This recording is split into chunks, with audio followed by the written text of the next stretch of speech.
बहुत अच्छे से सुनना मेरी माताओं। कई माताओं के मन में संशय होता है कि हम 1 महीने का व्रत धारण करते हैं और उस बीच में रजस्वला धर्म आ जाता है। वो रजस्वला धर्म आता है तो हमारे महीने भर का नियम का क्या होता है? इस प्रसंग को थोड़ा ध्यान से सुनना। बार बार ये प्रसंग नहीं मिलेगा और पहले भी कथाओं में ये प्रसंग नहीं आया। आज भीकन गांव की हरिहर्ष महापुराण में ये प्रसंग आया है। तो जितने लोग आस्था पर सुन रहे हैं, जितने फेसबुक यूट्यूब पर सुन रहे हैं, इस प्रसंग को थोड़ा ध्यान से सुनना मेरी माता।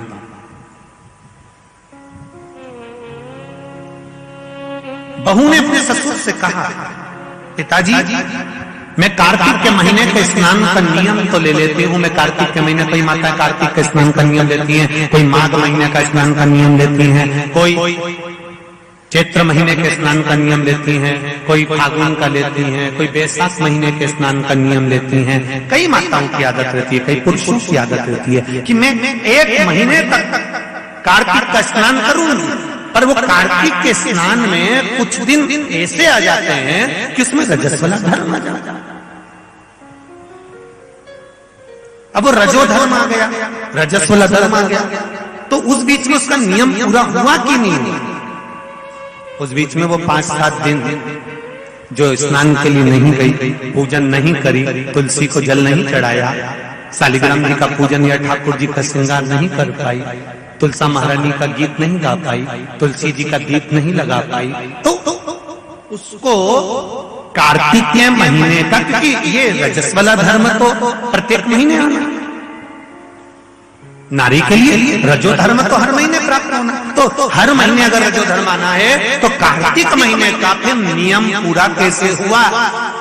फिर नारी का नियम कैसे पूरा होगा? फिर नारी तो फिर नियम टूट गया, नियम टूट गया तो उसको कोई फल नहीं मिला। तो बहू ने अपने ससुर से कहा, एक साहूकार से, साहूकार की बहू ने कहा, ससुर जी मेरे मन के संशय को मिटा दो, मैं कार्तिक का स्नान करना चाहती हूँ और उस कार्तिक के स्नान में सबसे बड़ी अगर विघ्नता आती है तो मेरे 7 दिन 5 दिन जो रजो धर्म के जाएंगे, वो रजो धर्म में मेरा नियम टूट जाएगा। उस नियम को पूरा कैसे किया जाए?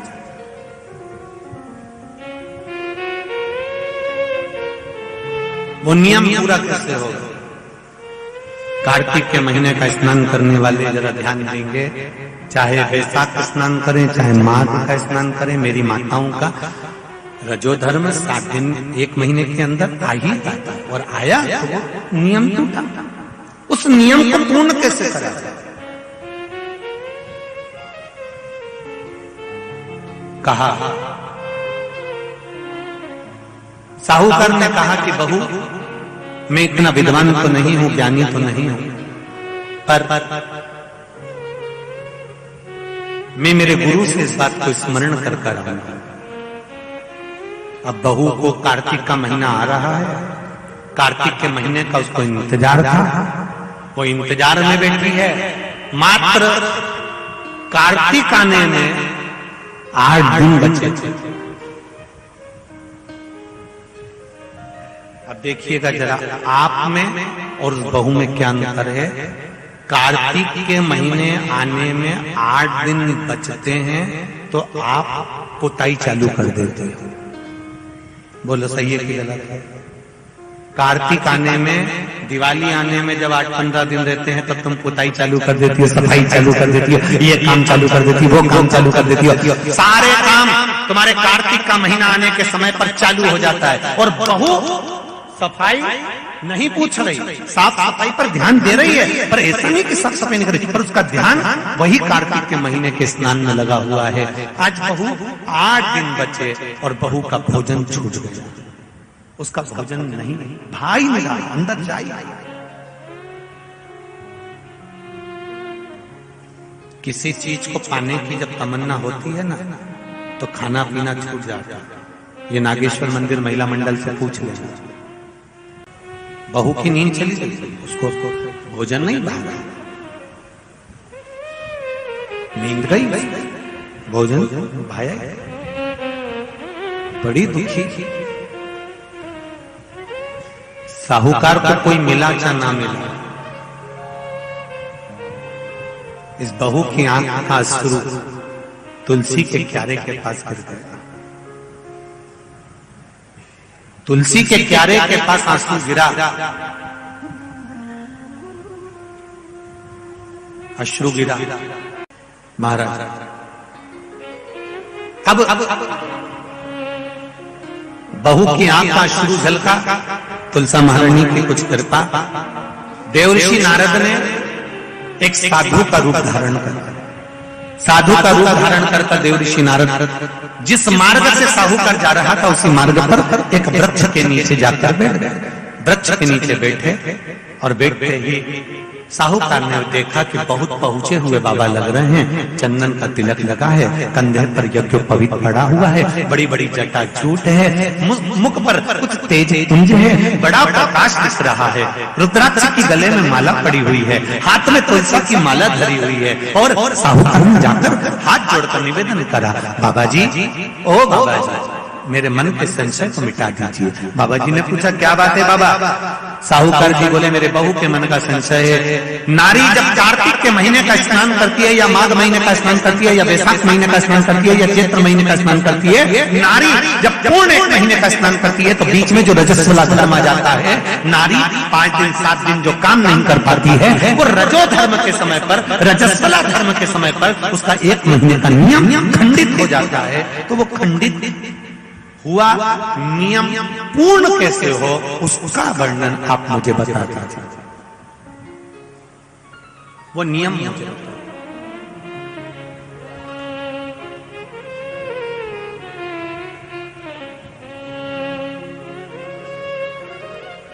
संत के रूप में बैठे हुए देवर्षि नारद, श्रीमन नारायण, श्रीमन श्रीमन नारायण। 7 बार देवर्षि नारद ने नारायण नारायण नारायण नारायण कहा। कहने पर देवर्षि नारद ने बोला, सुनो साहूकार जी, सुबह के समय पर जब आपकी बहू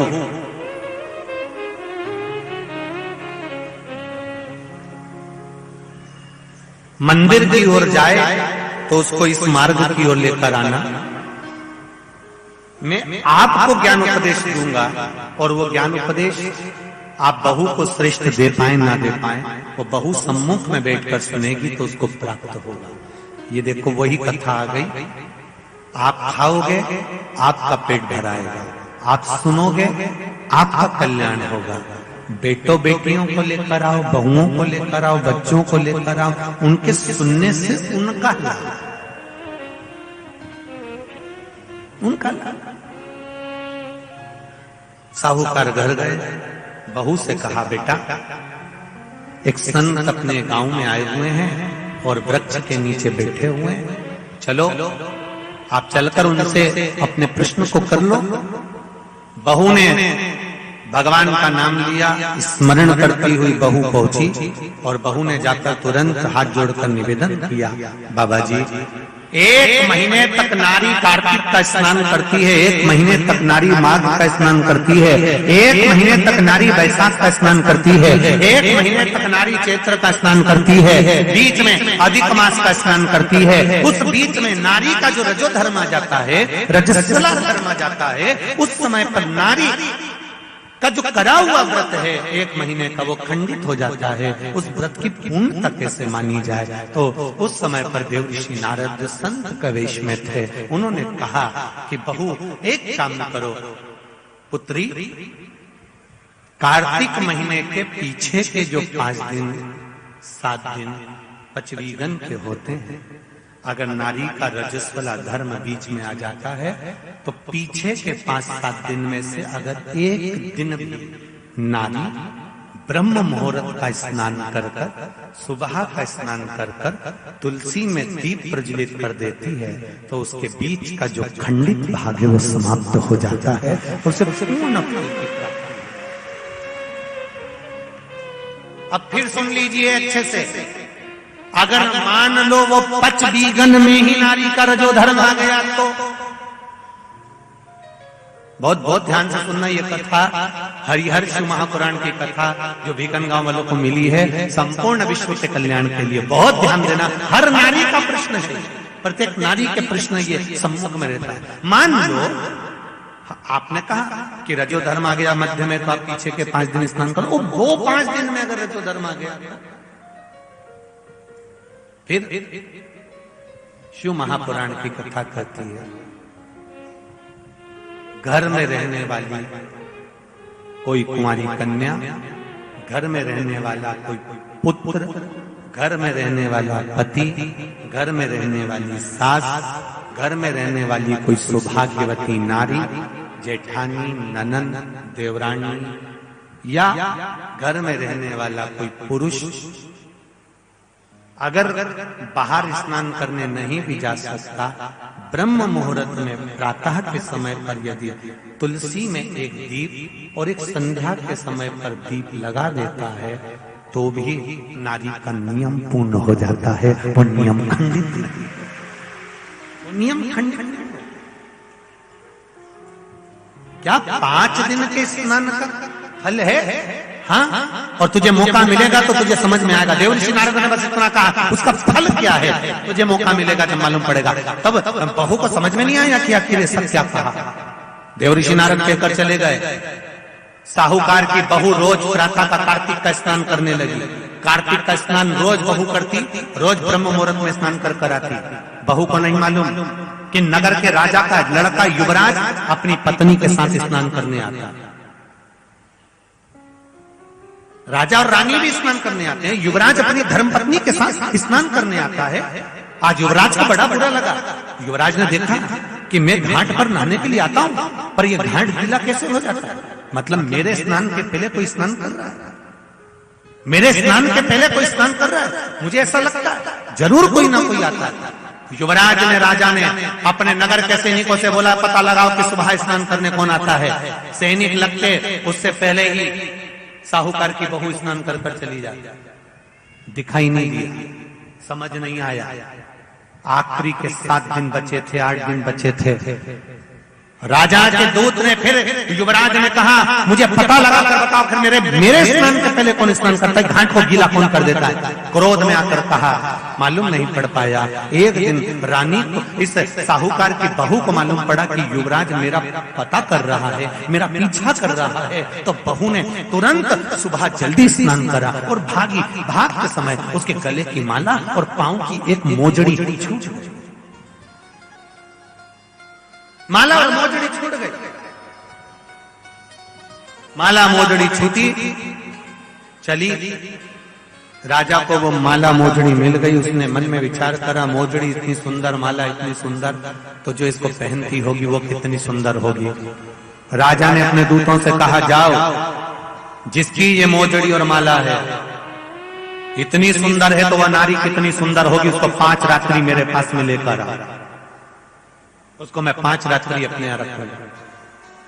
शब्द सुना, खबर पूरे गांव में लग गई। साहूकार की बहू के कानों में भी शब्द पहुंच गया। कार्तिक का महीना चल रहा था तो बहू ने भी कह दिया, मैं राजा के यहां पर 5 रात्रि रहने को तैयार हूं, पर शर्त मेरी एक है, ब्रह्म मुहूर्त का स्नान करते हुए अगर राजा मेरे को मुख देख लेगा तो मैं उसके यहां रह लूंगी। सुबह का कार्तिक का स्नान कर कर जब मैं निकल रही हूं और राजा का पुत्र मुझे देख ले तो मैं रहने को तैयार हूं, नहीं तो मैं नहीं रह सकती। राजा ने भी एक पक्षी, जो पाला हुआ पक्षी था, उस पक्षी को पेड़ पर बिठा दिया और कहा, जैसे ही रानी स्नान करने आए उसी समय पर तू बोल देना, मैं दौड़ कर आ जाऊंगा और इस रानी, इस साहूकारनी का दर्शन कर लूंगा।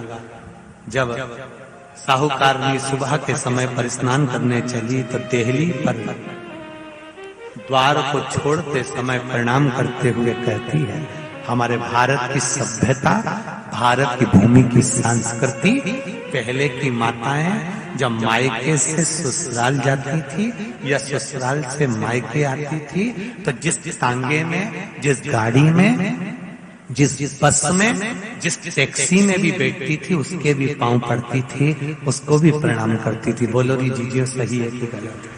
ये भारत की सभ्यता है, ये भारत का संस्कार है, ये भारत की भूमि की मर्यादा है।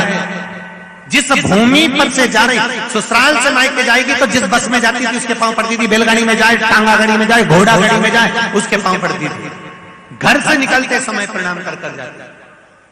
उसने अपने द्वार को प्रणाम किया और द्वार प्रणाम कर कर जा रही है और कहती हुई जा रही है, हे तुलसा महारानी, हे गंगा मैया, हे दामोदर भगवान, ऐसी कृपा करना मैं स्नान कर कर जाऊं तो राजा के लड़का नींद में भरचक सो जाए, ऐसी कृपा कर देना। तोता बोलता रहा, राजा का लड़का सोता रहा। पहला दिन निकल गया। दूसरे दिन राजा के लड़के के मन में प्रश्न आया कि मैं तोते से पूछूं, क्यों रे तोता, क्या वो साहूकार की बहू नहीं आई थी? आई थी, स्नान करके गई, तो मैं जग नहीं पाया। उसने विचार करा, कुछ ऐसा काम करता हूं, पुड़िया में लेकर बैठ गया मिर्ची, रात्रि को डाल ली आंख में, रात भर नींद नहीं आएगी। साहूकार ने फिर चली, द्वार को छोड़कर प्रणाम करा, दरवाजे को प्रणाम कर कर, द्वार को पूजन कर कर, जब प्रणाम कर कर चली तो निवेदन कर कर चली, हे द्वार देवता, राजा के लड़के को सुला देना। तो ये स्कंद पुराण की बात शिव महापुराण में भी लिखी गई। पशुपति व्रत में एक नियम है, जब मंदिर में दिया लगाकर जाते हो तो घर के दरवाजे के राइट सीधे हाथ पर दिया लगाते हो। बोलो सही है? सीधे हाथ पे दिया लगाने का महत्व क्यों है? क्योंकि हम मंदिर से चलकर जब आते हैं, अपने घर के सीधे हाथ की ओर जब दिया लगाते हैं तो भगवान से निवेदन करते हैं कि मेरा ये द्वार है और आपके भरोसे पर है, आपको संभालना। दूसरे दिन उसने मिर्ची डाली राजकुमार ने, तो भी उसकी नींद लग गई। तीसरे दिन उसने अपने शरीर पर कट लगा लिया कि इसकी जलन होगी तो नींद नहीं आएगी, मालूम पड़े तो भी नींद आ गई। चौथे दिन उसने आगी जलाकर बैठ गया तो भी नींद आ गई। पांचवें दिन भी उसको नींद आ गई। 5 दिन तक उस साहूकारनी का मुख नहीं दिखा। राजकुमार घर चले गया, गुस्से में लाल हो गया, शरीर में कुछ रोग हो गया, शरीर कोड़ी हो गया, टपकने लगा, खाल गलकर गिरने लगी। राजा को चिंता लग गई, मेरा इकलौता लड़का, और उसकी शरीर की काया बिगड़ गई, उसकी काया समाप्त हो। साहूकार की बहू को नहीं मालूम, साहूकार की बहू तो अपनी भक्ति में, अपने स्मरण में, अपने आनंद में लगी हुई थी, उसको मतलब नहीं, वो तो अपनी अलमस्तता में, अपनी मस्ती में लगी, अपने भजन में। 5 दिन जो मिले हैं भगवान की भक्ति के, उसमें डूबी हुई है, उसे कोई मतलब। तुलसा जी का आराधना करे, तुलसी जी का पूजन करे, तुलसी जी का स्मरण करे।